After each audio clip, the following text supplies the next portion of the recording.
Coming up next on The Voice of Alabama Politics, Space Command returns to Alabama. Also, the GOP is boxed in on redistricting and investigating a dark money empire. Obi-Wan never told you what happened to your father. He told me enough. He told me you killed him. No. I am your father. Oh, you think Darth Vader's a bad daddy? That dark money, that's a mean old daddy. All this and much, much more coming up next on The V.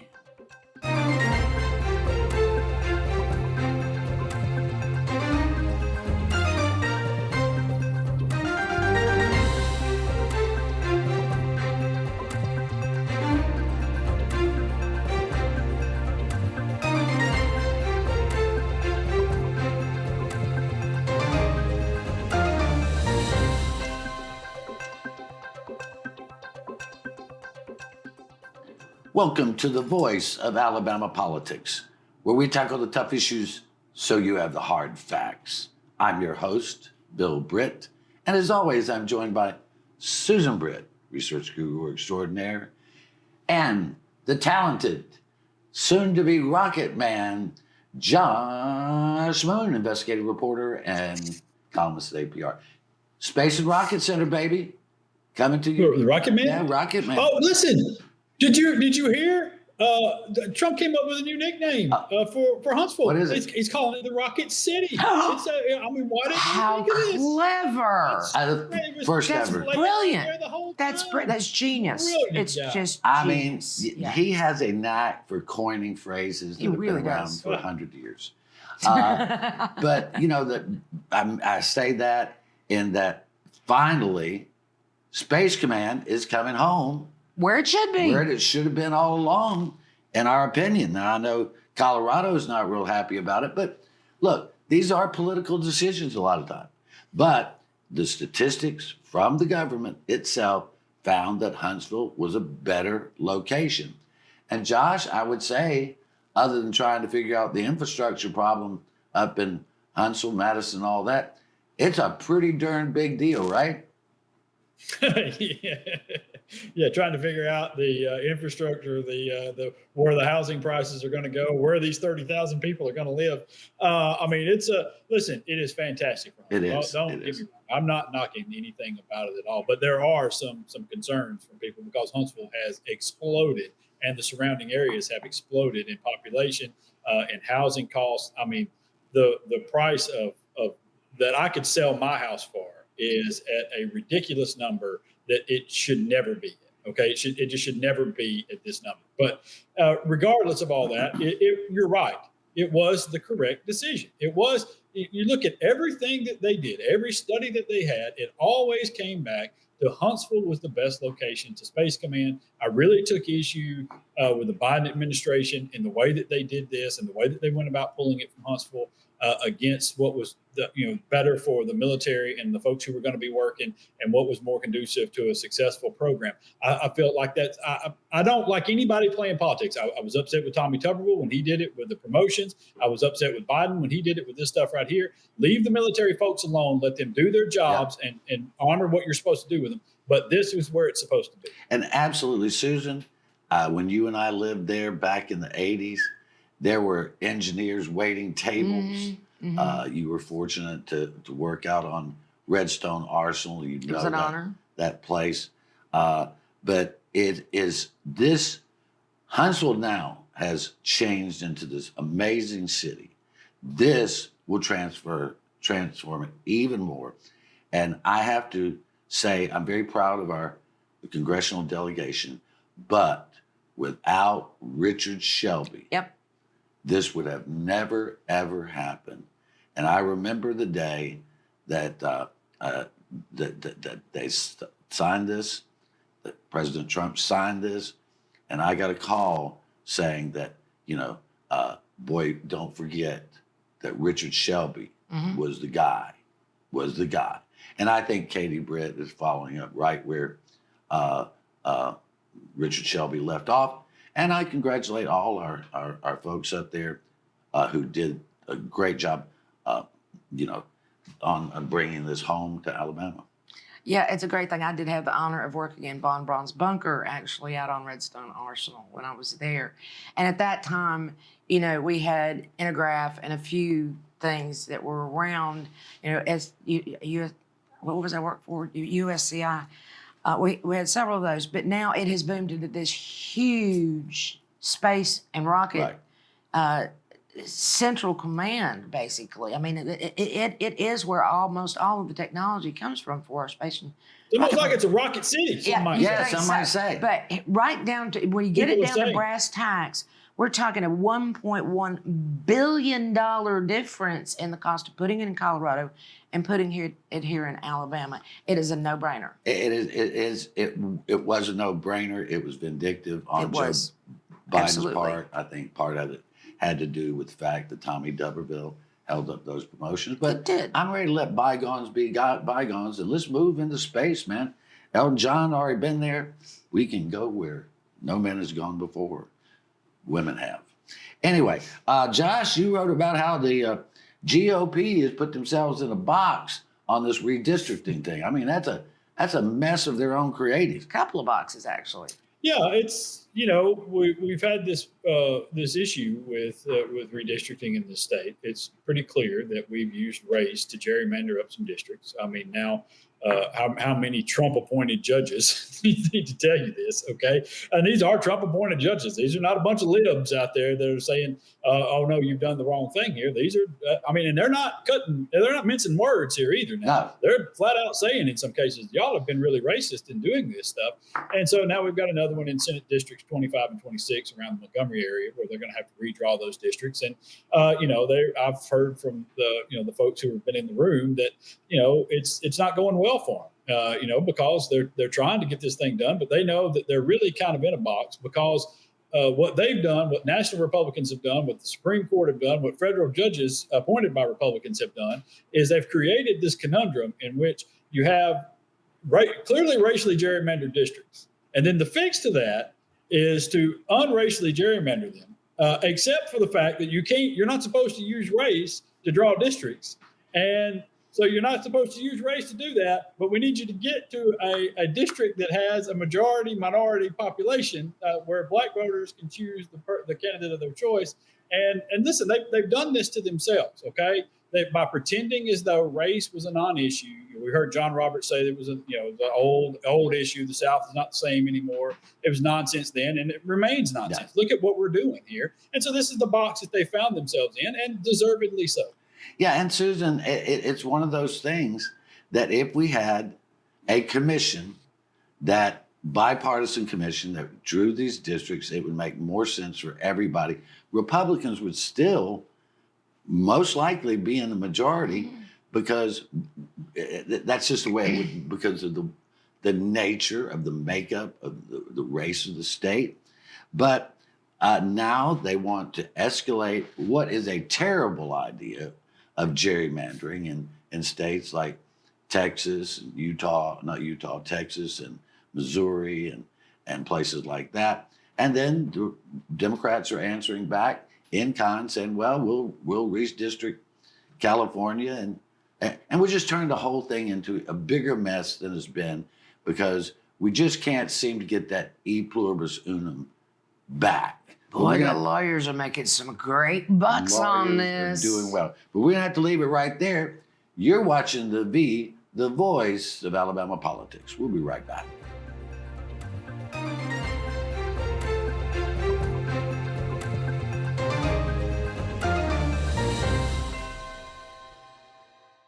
Alabama has a hands-free driving law, and that means you can't hold your mobile phone while making a call.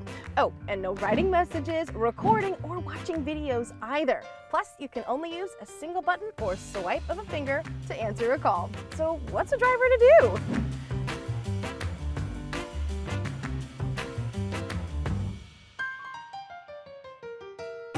Alabama's hands-free driving law is in effect. Follow it. Your home is your most valuable asset. But what if someone tried to steal it from you? Property fraud is one of the fastest growing areas of fraud in the country today. As a district attorney, I've seen firsthand the devastating effects of property fraud. That's why I'm proud to support the Montgomery County Probate Court's REACT program. REACT is designed to protect your property and to give you peace of mind. By signing up, you'll receive an email notification if a document is filed against your property. This program is a game changer. It has the potential to prevent fraud and protect countless homeowners throughout Montgomery County. So don't wait. Sign up for REACT today and protect your home. Protect your home with REACT. Sign up today.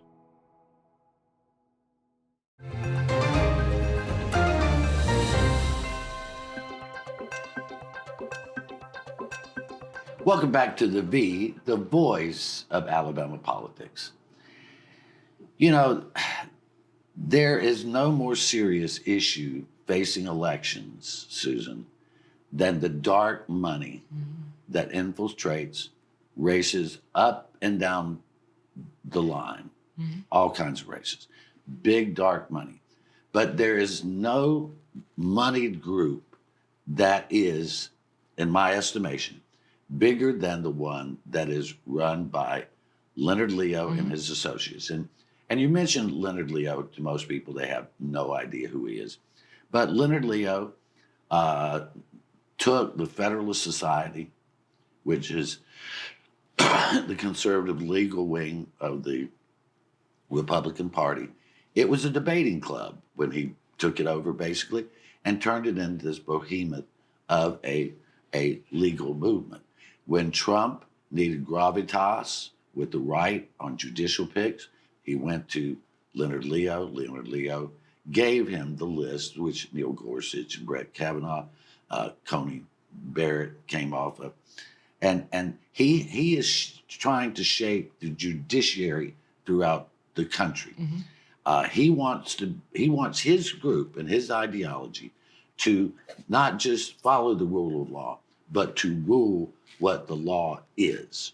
And I'm not picking on Catherine Robertson, even though I personally do not think she's fit for office. But Catherine Robertson has taken $1.1 million from Leonard Leo affiliated groups. But when we started looking into this, Susan, we found that there's a pattern that they use of making these groups and then using aliases of these groups to make them sound a little more grassroots. But this is just a huge operation fueled by billions of dollars to take over the judiciary. They want to own the state of Alabama, the Attorney General's office. It's a big problem. It is a big problem. It is a giant machine. You know, I'm surprised they don't diversify a little bit more the way they do things, because once you start looking at the way they do it, it's always the same pattern over and over. Using, you have one set of money that you're using like 6 or 7 different 501c4s under that has parental rights or save the children or save the trees or whatever it is. So it looks really benign. But if you look back as an example of that, we're pretty sure that the dark money that Steve Marshall took in the last election, we're pretty sure that it was Leonard Leo. We're not completely sure, but we suspect it was. Look at what he's done during his time in office. Nothing for the state. If he did anything as the AG of the state, he was forced to do it. Every other thing he was doing was suing the federal government over this, that, and the other, which is absolutely Leo's agenda. And Josh, this is the whole point. They want to own these attorney generals so that as a block, they can sue the federal government to get laws changed. I mean, that is how they operate. So, and look, I wrote to Katharine Graham's campaign. I spoke with her campaign. She has never denied that Leonard Leo handpicked her to run for AG. But here, it's a pattern, and I think Susan said, I can't believe they haven't changed it up. But I was going to say, well, listen, I watched some football games over the weekend. again, and there were some teams that would run the same play over and over and over again because they kept working. And and really, if they keep working, you'd be dumb to if it ain't broke, don't fix it, man. And these things work. These groups work. They've got the money in there. It's all legal. Yeah, That's the problem. Yeah. Yeah, every bit of this is legal. Now, the question is whether or not it should be tolerated by the average person. And, no, you don't want this. You don't want this from either side. You don't want a democratic, liberal, progressive group with billions and billions of dollars coming in and dictating the way folks at the state level, especially in AG. I mean, I just wish we could go back to what state AGs used to do, in which they were stamping out fraud, consumer fraud, the consumer protection services that they did, prosecuting cases within the state, white collar crime, making sure that your politicians were adhering to the laws, and we were checking up on elections and things, and making sure that everybody was following the law. This has been, and what Steve Marshall has done over the course of the last few years, there's been so little of that. Yeah. I mean, maybe there are people in his office that do these things, but not to the extent that we've seen with previous AGs, the good AGs that we think back, the Bill Baxleys and the other folks like that. This is, and that's a problem. Your politics are local. What interests you is local. You've got to focus on that, and you've got to get people who are local people that are worried about your local issues, because that's what truly affects you. The national stuff is unimportant for the most people when they sit around the table at night talking about what's bothering them. All right, it's the local things, and that's where we're missing out with these sorts of activities. Well, and like Josh said, we have time and time again, APR and the V served up platters, just served him a platter of here, this is something you can go after. Every time it gets totally ignored because he's busy with the federal government. Well, because one, he doesn't want to ripple the wave of Republican sentiment here. Two, he doesn't want to actually do the job. He wants to do and people think that Steve Marshall's a great attorney general because he's sued the Biden administration so many times. But that's what they all do now. You get 27 Republican governors, not governors, but AGs that are owned by Leonard Leo. Mm-hmm. That's what they do. And that's where the problem is. That's the problem. And as Josh said, then they ignore the problems within the state. The public corruption is ignored. The fraud is ignored. And Catherine Robertson is just a Steve Marshall in heels. She is just another one of those who will do exactly what she is told by the Leo run machine, because she's been given $1 million. I had a Money talks, baby. I had a Republican call me the other day and say, Bill, you really think Catherine Robertson can be bought for $1 million? And I went, well, at least $1.1 million. But sure, when you're taking that kind of money, you're bought, baby. Remember, she only had $20,000 in her account before Leo. Yeah, $20,000. That's all she could write. And look, I don't know Jay Mitchell. I couldn't pick him out of a lineup, even though he's 6'8". I'm sure I could. Wow. But and Ms. Casey, I don't know her. But what I do know is that Ms. Casey's serious about prosecuting crime, and I hopefully Marshall will, because. Not Mitchell will, but because we know that Ms. Roberts, I'm bad with names today, will not. But anyway, we leave it right there. You're watching the voice of Alabama politics. We'll be right back.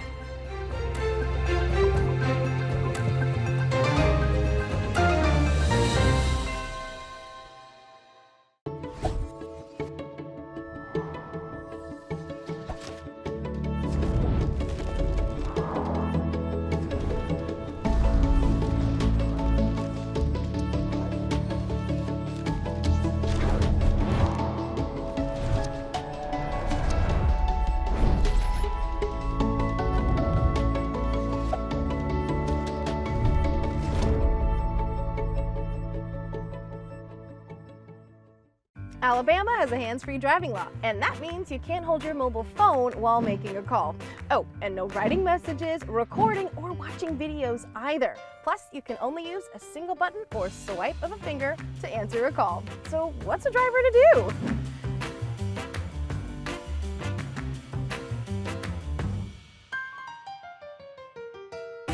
Alabama's hands-free driving law is in effect. Follow it.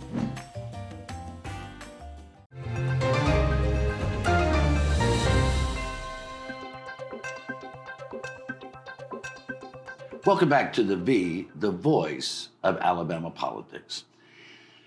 Walker County, during the height of the opioid epidemic, had the highest rate of deaths, I think, in Alabama per capita.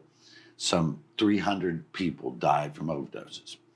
There is a pharmacist from Walker County who is now running to be a state representative from that area. He was a pharmacist during that period, Susan. Unfortunately, as it appears, he was also someone who, according to law enforcement and according to records from the pharmacy board, that dealt opioids and distributed opioids vastly. Now, he, in campaign ads and on social media, has said that he was addicted to this. And he gives a moving portrait of a man who was addicted.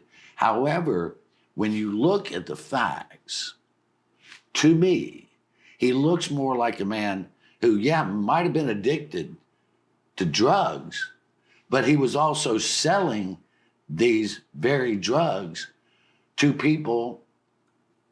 And there's unaccounted for some 100,000 pills that came out of his pharmacies. Now, he did lose his license. He admitted to his drug problem, but that was right as, and Josh, you may want to handle this one a little bit, because you know Walker County real well.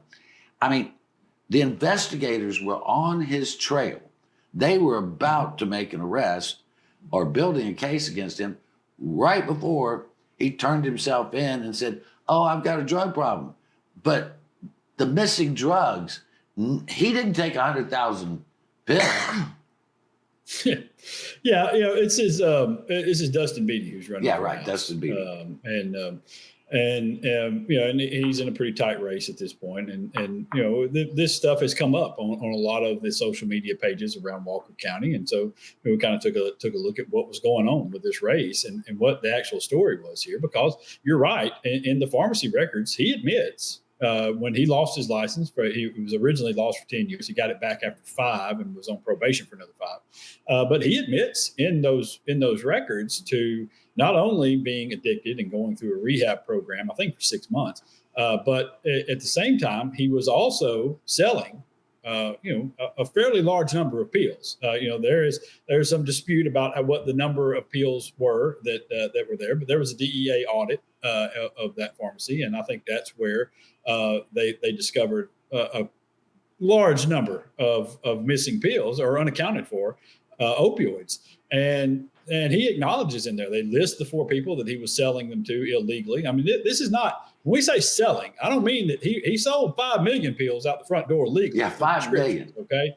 Yeah. And then he sold however many, these were illegal sales. And this is what the pharmacy board got him was for illegally selling these things to people who did not have prescriptions, to people who were going to sell them to others, I suppose. And contributing to the ongoing epidemic within Walker County, which was horrific. It was worse in Walker County than just about anywhere else in the country. Mm-hmm. And it ripped families apart and tore people apart. And so this has been a very, very big issue with a lot of the people who are voting in this election and the back and forth on this stuff, because you're right, he has portrayed himself. And, I don't know what to question and what not to question with the guy. He's portrayed himself as a recovering addict, a guy who found the Lord and is doing better. And by all accounts, for the last however many years, he seems to have done this. Okay. But at the same time, he's not exactly been very forthright in his portrayal of what went on back then. And I think that's a problem. If he sold 5 million opioid pills out the front door and a bunch of more of them, not more, but a bunch more out the back door, there's No wonder the Retail Association has endorsed him. He's a hell of a salesperson. He right? is a hell of a salesperson, and and I understand he was addicted. Okay, fine. If he was, Well, he says he was. Okay, says so he we- was. He says he was. That has nothing to do with the fact that outside that part of breaking the law, self-prescribing, he was giving people and selling drugs illegally out of the back of a pharmacy. In my opinion, he should have never gotten his license back. Well, he should have been prosecuted, but he wasn't. He should have been prosecuted. He wasn't prosecuted. It's still the fact of the matter that he would knowingly breaking the law, whether he was addicted or not, does not matter. Listen, I'm all for redemption and all that stuff. You know, as a matter of fact, Josh, I told you and Susan about this, but my audience might want to know too. Well, I got an email from a guy the other day who said that, you know, me, Susan, and Josh were terrible people, that we were going to hell, and that he was hoping we would find Jesus and not go to hell. And I assured him that I was thinking we were pretty good. And, you know, I mean, that's kind of a 50-50 thing there. But I felt he should worry about his own soul more than mine. But you know what I hate is these redemption stories. I just don't. You know, you try to beat a guy to death. You sell drugs that kill people. You don't, no, I can't say he killed them, but knowingly selling narcotics and all that. And then you come back a few years later and go, well, but now I'm saved and that's okay. It's not okay. The Bible says forgive, but it doesn't say forget. I don't believe leopards change their stripes that much. No, they don't. Anyway, it's a mess. You go Do leopards have stripes? huh? Whatever. Stripes. Zebras change stripes. You know, I didn't get drunk before the show today, but it sounds like I did. I messed up names. I've got my zebras and my leopards, but I have seen a leopard change its spots. Not really. Okay. Anyway, I'm not going to dig out of this hole. So, Josh, what do you think about anything? How about the Alabama? Yeah, that's a good football weekend last week. Yeah. But no, listen, you know, you're right in some way. You know, listen, I think, you know, when you approach these sorts of topics, when you're on the campaign trail and you've had a troubled past, then you're going to have to explain it in some way, and this is his way of explaining it. And I don't take issue with the redemption story part of this, okay? I don't. What I take issue with is the way that it had been portrayed up until the point some folks started posting the actual documents. And that there was a level of dishonesty there, I believe, that went with this, where the whole truth was not being shared with people. And that's where I had an issue with this. And believe me, I think that religion can change your life for good. I do believe that. But I've been around politics too long to know. And if it smells like, well, cows don't change their spots. But we're going to leave it right there. You've been watching the voice of Alabama politics. You watch us because we watch them.